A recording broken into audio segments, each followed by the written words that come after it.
আমাদের প্রচারণা হচ্ছে ব্যবসায় প্রচারণা, আমাদের প্রচারণা হচ্ছে ভালোবাসা প্রচারণা, আমাদের প্রচারণা সম্পূর্ণ প্রচারণা। আমরা সবাই ব্যবসায়ী, আমরা যত মানুষ দাঁড়াইছি সবাই আমরা ব্যবসায়ী, আমরা এটা জানি। এই ব্যবসায়ীর মধ্যে আমরা আপনারা সবাইকে আপনাকে যারা যার পছন্দ তাকে ভোট দিবেন, আমরা এটাই চাই।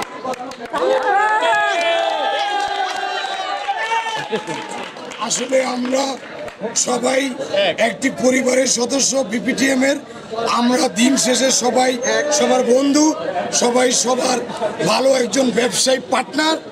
আমরা সাময়িক একটি আমাদের মধ্যে প্রতিযোগিতা থাকে, আমাদের মধ্যে কোনো প্রতিহিংসা নেই। আমাদের এই ইলেকশনটি একটি ফুটবল ম্যাচের মতো, 90 মিনিটের উত্তেজনা, তারপরে সবাই আমরা বাই বাই।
অবশ্যই